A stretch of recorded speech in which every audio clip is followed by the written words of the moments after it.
Overseas tensions simmer beneath the surface, with subtle details signaling impending danger. From the closure of Chinese restaurants to unusual movements of supplies, Lin Yu deciphered the warning signs and embarked on the evacuation journey organized by the embassy. This experience profoundly underscores that the motherland remains the most steadfast support for its citizens abroad, and that peace and protection deserve to be cherished all the more. The phone screen suddenly lit up in the darkness, not an incoming call, but an urgent safety alert from the Chinese embassy in Sudan. The words "please prepare for evacuation as soon as possible" at the end stood out starkly in the 3 a.m. Khartoum night. Almost simultaneously, a flash of light streaked across the night sky, reminiscent of the shooting star Lin Yu had seen while camping back home last year. But this shooting star was followed by a deep, drum-like rumble that made the window panes hum and tremble.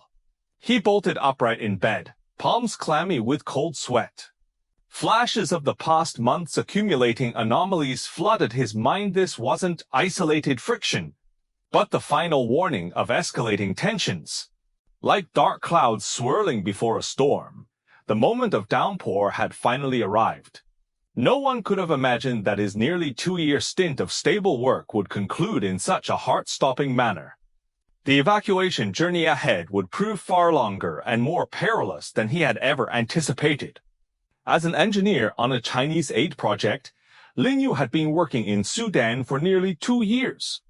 Before departure, the company's safety training had explicitly mentioned that the Middle East and North Africa were regions of complex global dynamics, where localized conflicts frequently erupted. But what truly put him on edge were the subtle shifts that began unfolding in early 2025. These changes, like scattered pearls, only now strung together into a clear chain of risk. The first sign was the transformation of the Chinese restaurant near his community, run by an elderly Chinese man named Zhang. It had been a gathering spot for the local Chinese community, always packed to capacity. But one day in early March, as Lin Yu passed by after work, he found the rolling shutter door tightly closed, with a hastily scribbled note on the door, "Closed for safety reasons." He didn't think much of it at first, until he saw 2 other Chinese restaurants close their doors one after another over the next few days. Only then did he recall what his training instructor had said: the operational status of overseas Chinese restaurants serves as a barometer for the security situation. But it must be cross-verified with other information. The corroborating signs soon emerged. A week later, Lin Yu noticed military vehicles frequently traversing the highway near the construction site. Their camouflage paint stood out starkly against the Gobi Desert sun, resembling a swarm of tireless beetles. More unsettling was the quiet price hike for rice, flour, and oil at local supermarkets. Flour that had cost 1 Sudanese pound just days prior now cost nearly 30% more. He inquired with a Chinese friend in international trade, who revealed that large quantities of grain had recently been transported by official vehicles to unknown destinations. A classic sign of escalating tensions, much like the unusual currents that appear in a riverbed before a flood. Lin Yu immediately recalled knowledge about civil defense facilities from back home. He recalled domestic news reports mentioning that in 2024, the state had issued the Notice on Strengthening Urban, Underground Space to meet civil defense requirements, mandating that new underground structures include civil defense interfaces. Cities like Shanghai and Hangzhou even achieved over 95% civil defense coverage in newly built residential areas. Yet in Sudan, such safety facilities were scarce. He could only proactively find out the locations of the safety zones announced by the Chinese embassy in the area and quietly save the evacuation routes on his phone. By mid-May, local state media began frequently publishing contentious remarks about the neighboring country, accusing it of undermining border peace. Simultaneously, international reports emerged indicating that relevant agencies had long anticipated potential instability in the region. though the local government initially denied such concerns. Lin Yu understood this was the propaganda groundwork before escalation, like the drumbeats before a grand performance aimed at building internal consensus. He dared not wait longer. He immediately contacted the embassy and signed up for the evacuation standby list. Embassy staff reminded him to follow the principle of collective action during evacuation, avoiding solo travel just as migrating birds must travel in flocks to withstand storms. Lin Yu quickly stocked up on sufficient drinking water and compressed biscuits, stuffed survival gear like first aid kits and flashlights into his backpack, and deliberately filled his car's tank to the brim. All emergency preparedness measures officially recommended domestically during the pandemic, unexpectedly proving useful overseas now. One early morning in early June, a piercing alarm shattered the city's tranquility, even more jarring than the one Lin Yu had heard in his dreams. He immediately drove along the prearranged route to the embassy's designated assembly point. Along the way, he saw military trains roaring past on the highway, their passengers solemn-faced. People by the roadside carried large and small bundles, their faces etched with panic, many scrambling to buy the lost remaining supplies. Lin Yu knew well that these frequent military train movements and the tense public were all preludes to an escalating situation. Upon reaching the assembly point, numerous Chinese nationals were already waiting. Embassy staff were taking attendance, distributing emergency supplies, and using a megaphone to instruct everyone. The evacuation route has been coordinated through multiple channels and will be secured by relevant authorities. Lin Yu looked up toward the distance. Another flash of firelight appeared, this time closer, like a bonfire igniting on the horizon. He tightened his backpack straps, relieved he hadn't ignored those subtle warning signs. Seated on the evacuation bus, Lin Yu gazed back at the city he'd called home for 2 years, his heart filled with mixed emotions. He recalled his instructor's words during training. For certain African nations, where weak governmental capacity made predicting localized unrest difficult, embassy warnings must serve as the primary reference. His successful evasion this time stemmed precisely from deciphering those signals of deteriorating conditions.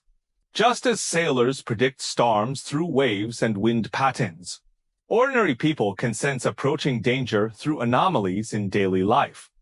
The bus left the city center, heading toward the safe zone. Lin Yu turned on his phone and, using the faint signal, scrolled through domestic news updates. 5 African countries experienced localized factional friction between 2024 and 2025, while 2 nations saw political instability-related turmoil. Among them, localized tensions in Sudan were escalating. He turned off his phone and gazed out the window. The desert flanking the highway glowed a dull yellow in the morning light. Villages that had occasionally appeared earlier now stood with gates tightly shut, only a few startled birds circling low overhead. Distant fires still burned, black smoke drifting with the wind toward the horizon, blending with the dawn's glow to create an eerie, surreal hue. He silently recorded this scene, his fingers unconsciously rubbing the backpack strap. The first aid kit and compressed biscuits inside were his most reliable companions now. Sitting beside him was old Chun from the same project team, who had worked in Sudan for 5 years. He sighed while gazing out the window. I lived through the 2019 unrest, but never imagined it would get this bad. Old Chun's words made the atmosphere in the bus even heavier. Everyone knew leaving Khartoum was only the first step of the evacuation. A much longer journey lay ahead. After about 2 hours, the bus slowed down. A makeshift checkpoint appeared ahead, where several uniformed personnel were inspecting passing vehicles. Lin Yu's heart instantly leapt to his throat. He watched as embassy staff disembarked early, presenting credentials and discussing something with the inspectors while showing a document bearing a red seal. About 10 minutes later, the checkpoint personnel signaled for the bus to proceed. As they passed through, Lin Yu could clearly see the stern expressions on their faces, the metallic sheen of their equipment particularly striking in the sunlight. This route was pre-coordinated by the embassy, with dedicated personnel at each checkpoint. The embassy staff member in the front row announced to everyone, "Rest assured, we've reached an agreement with local authorities. This evacuation route is secured." Despite this reassurance, Lin Yu noticed beads of sweat on the staff member's forehead, a clear sign the coordination process had been anything but easy. By noon, the bus reached the first temporary rest stop, a warehouse originally built with Chinese investment, now repurposed as a transit point for evacuees. At the entrance, several volunteers in blue vests bustled about. Spotting the approaching bus, they hurried forward. "Everyone, please disembark for a half-hour break. Grab some water and snacks. We'll verify headcounts before continuing our journey." The volunteer's voice carried weariness but remained gentle. Lin Yu followed the crowd off the bus and found the warehouse already filled with many Chinese national students, foreign trade merchants, and aid workers like himself. People sat in small groups, some calling home to reassure their families, others sharing their experiences. Lin Yu accepted the bottled water and bread offered by a volunteer. Just as he took a bite, he overheard two students nearby discussing evacuation routes. "Heard some folks are flying out from Port Sudan. Wonder if flights are still operating normally. My friend says there's a passenger ferry from Port Evacuation to Jeddah, Saudi Arabia. Just worried about the sea route being unsafe." Lin Yu joined their conversation and learned that Chinese nationals in different areas had varying evacuation options. The embassy would coordinate different plans based on everyone's location and needs. During a break, Lin Yu opened his phone and finally connected to a stable network. He immediately sent a voice message to his family. "I'm on the embassy-organized evacuation bus now. I'm safe and heading to the secure zone. Don't worry." After the successful delivery notification popped up, he exhaled deeply. Just then, he noticed the official account of the Chinese embassy in Sudan had posted a new notice. It urged Chinese citizens who hadn't yet evacuated to contact the embassy promptly to confirm their evacuation intentions and current locations. The notice also provided the latest consular protection hotline, 0119530097, adding that due to unstable local signals, callers should keep trying if initially unable to connect. The notice also mentioned that Port Sudan International Airport currently had intermittent international flights, and the Ashgate land border crossing to Egypt remained passable. The embassy would assist citizens in need to choose suitable evacuation. Lin Yu forwarded the notice to the project team's WeChat group. Immediately, a colleague replied, saying they had received the embassy's phone notification and were heading to another assembly point. Half an hour later, the bus resumed its journey toward the safe zone. Along the way, Lin Yu observed increasing numbers of local residents walking roadside with large and small bundles. Some elderly individuals laid children by the hand, while women carried luggage on their shoulders, their faces etched with exhaustion and panic. Old Chan informed Lin Yu that since the situation escalated, many locals had been fleeing to relatively safer surrounding areas. The shortage of supplies was becoming increasingly severe, with numerous supermarkets already looted clean. "When I went shopping earlier, shelves were nearly empty of rice, flour, and oil prices had skyrocketed," Old Chan recalled. "A bag of rice that used to cost 10 Sudanese pounds now sells for over 30, and you might not even find it." Lin Yu remembered the early signs of price hikes he'd seen in early March, when flour prices surged nearly 30% in 3 days. Now it seemed that had merely been the beginning of the shortages. Subsequent news reports indicated that this localized unrest had plunged Sudan into a severe food shortage crisis, displacing millions and creating an urgent need for humanitarian aid. By evening, The bus finally reached the embassy-designated safe zone camp near the border patrolled by security personnel. Numerous temporary tents had been erected within the camp, arranged in orderly rows. Many Chinese nationals who had arrived earlier were sorting their luggage outside their tents. Lin Yu and his fellow countrymen disembarked one by one as embassy staff began verifying identities and registering each person. "We will rest here briefly while awaiting further evacuation arrangements," an embassy official explained. "Chartered flights will bring everyone back to China. Specific times will be announced in advance." Lin Yu followed the crowd to his assigned tent, where a simple mattress had been laid out and basic necessities provided. Though rudimentary, this space offered a safe haven compared to the tense situation in Khartoum. That evening, Lin Yu and Old Chan sat outside their tent, watching occasional flickers of firelight in the distance as they discussed the details of the evacuation. Old Chan explained that the embassy had actually begun monitoring Sudan's security situation as early May. Since May 4th, Port Sudan had experienced multiple consecutive days of security incidents, causing the situation to escalate rapidly. It was then that the embassy began preparing for the evacuation. "I have a friend working in Port Sudan," Old Chan said.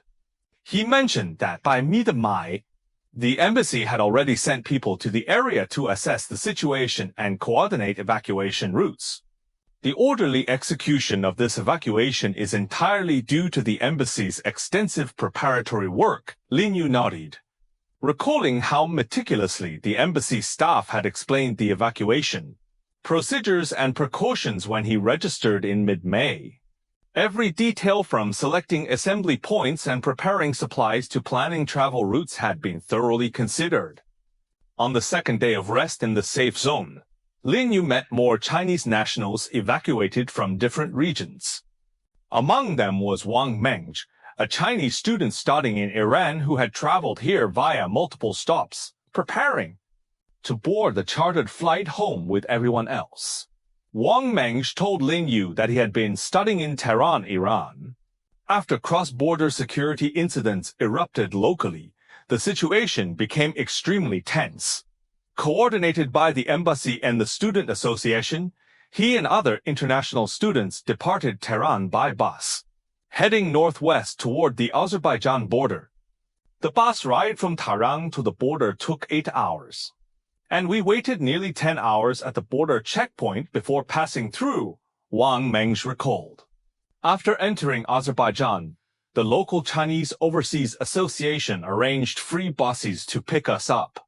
It was truly heartwarming. Lin Yu also learned that by that time, over 1,600 Chinese citizens had been safely evacuated from Iran, with hundreds more evacuated from related regions. These operations were all coordinated by the Ministry of Foreign Affairs and Chinese embassies and consulates in the relevant countries. That afternoon, embassy staff announced that a chartered flight home had been arranged, scheduled to depart from a nearby airport early the next morning. The news sparked cheers across the camp as days of tension finally eased. That evening, Lin Yu packed his belongings, keeping essential documents and valuables close to his body, then double-checked the emergency supplies distributed by the embassy. Outside his tent, he saw fellow Chinese nationals exchanging contact information, promising to stay in touch after returning home. Others were taking photos to document this extraordinary experience. Lin Yu also pulled out his phone, capturing the camp's nightscape where distant starlight mingled with nearby lamplight. Though faint explosions still echoed in the distance, everyone's faces radiated anticipation for the journey home. By dawn the next morning, everyone had packed their belongings and gathered at the camp entrance. Embassy staff verified headcounts once more to ensure no one was left behind, then organized the group to board buses bound for the airport in an orderly fashion. As the bus traveled, Lin Yu saw roadside signs indicating 20 kilometers remained to the airport, his excitement growing with each passing kilometer. Upon arriving at the airport, Everyone passed through security and waited in the departure lounge for boarding. Many compatriots were calling their families, sharing the joyful news of their imminent return. Lin Yu also called his parents. Their voices trembled with emotion on the other end. "We've been following the Sudan news every day. Just hoping you'd come back safely." After hanging up, Lin Yu's eyes welled up. He knew his safe evacuation owed much to the strong backing of his homeland and the tireless efforts of embassy staff. At 10 a.m., the plane took off on schedule. As it pierced through the clouds and left Sudanese soil behind, Lin Yu gazed out the window. The once familiar city, now shrouded in dark smoke, filled him with profound emotion. He opened his phone to see the latest news updates on Sudan's situation. Friction between factions continued, resulting in heavy casualties and millions displaced. The reports also stated that the Ministry of Foreign Affairs and relevant embassies and consulates would spare no effort to assist the remaining Chinese citizens in safe evacuation. They urged all parties to prioritize the interests of the people in the region, exercise restraint, and ease the current tensions. Lin Yu turned off his phone, leaned back in his seat, and closed his eyes, finally letting go of all his worries. The plane flew steadily, with the azure sky and pure white clouds outside the window colors of peace. After more than 10 hours in the air, the plane finally touched down at a domestic airport. As Lin Yu stepped off the aircraft, breathing in the fresh air of his homeland and hearing the familiar local dialect, tears welled up in his eyes once more. At the airport exit, numerous family members had gathered to greet arriving passengers, holding signs with names and anxiously awaiting the appearance of their loved ones. Spotting his parents nearby, Lin Yu immediately ran toward them and embraced them tightly. "Just be back. Just be back," his father repeated, patting his back. In that moment, Lin Yu deeply understood that the motherland is always the strongest support for those abroad. No matter where one is, whenever help is needed, the motherland will extend a helping hand first. In the days following his return, Lin Yu focused on adjusting his state of mind while also monitoring evacuation efforts in Sudan and other regions with complex situations. News reports indicated that Chinese embassies abroad were assisting willing citizens in phased evacuations. By 24 o'clock local time on June 18th, they had facilitated the departure of 155 individuals, including corporate personnel, students, tourists, and temporary business travelers. On June 19th, another 117 mainland Chinese students and 2 Hong Kong compatriots were evacuated.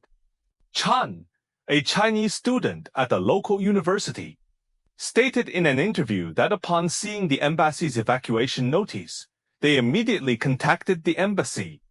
The student union actively organized information collection and evacuation arrangements. Though tense, the entire process was highly orderly. Ms. Yu, who had visited relatives on a tourist visa, received a prompt phone call from the embassy after submitting her documents. She was transported by embassy-arranged vehicles to a neighboring safe country and then booked her own flight home. Lin Yu also learned that Chinese community organizations and student associations played crucial roles in this multi-regional evacuation effort. In Iran, student associations and Chinese associations assisted the embassy in organizing evacuations, helping students arrange transportation and coordinating border clearance. In Azerbaijan, the local Chinese association organized free bus transfers for compatriots evacuated from Iran, providing temporary lodging and food assistance. In Sudan, the Chinese Foreign Trade Chamber proactively gathered location information of compatriots and promptly relayed it to the embassy, providing crucial reference for evacuation arrangements. These Chinese organizations served as vital links, connecting compatriots scattered across different regions. Throughout the evacuation process, they looked out for one another, spreading warmth. As time passed, Lin Yu gradually resumed his normal work and life. yet his Sudan experience remained deeply etched in his memory. He often recalled the compatriots he encountered during the evacuation, the busy figures of embassy staff, and the warm smiles of volunteers. He gained a deeper understanding that working and living abroad carries inherent risks. Prior knowledge of local security conditions, attentiveness to embassy alerts, and thorough emergency preparedness are crucial for personal safety. He documented his evacuation experience on his company's internal platform, hoping to alert colleagues preparing for overseas assignments. While compiling his account, Lin Yu revisited the warning signs preceding the escalation. The sudden closure of Chinese restaurants, frequent military vehicle movements, skyrocketing prices of daily necessities, and the official media's preparatory messaging. These seemingly insignificant details, when connected, formed a warning signal of impending danger. He also researched relevant materials, learning that frequent instability in parts of Africa stemmed from a complex interplay of historical legacies, extremist influences, and lagging economic development. As African Union Commission Chairperson Yusuf stated at the 80th UN General Assembly, persistent turmoil, interstate tensions, and the rise of extremist forces hinder Africa's progress. Building a peaceful, united, prosperous, and self-reliant Africa remains a long and arduous journey. By the end of 2025, Lin Yu read Xinhua News Agency's year-end report, which noted that the African continent had repeatedly captured international attention throughout the year. Political shifts occurred in Guinea-Bissau, Benin quelled attempts at unrest, tensions flared anew in Eastern Democratic Republic of the Congo, and localized friction persisted in Sudan. Yet simultaneously, African nations actively pursued an African solution to break through these challenges. By advancing regional integration and building the African Continental Free Trade Area, they sought to transform their vast population and unified market advantages into endogenous growth drivers. This approach aimed to fundamentally alleviate historical structural issues, governance shortcomings, and weak industrial foundations.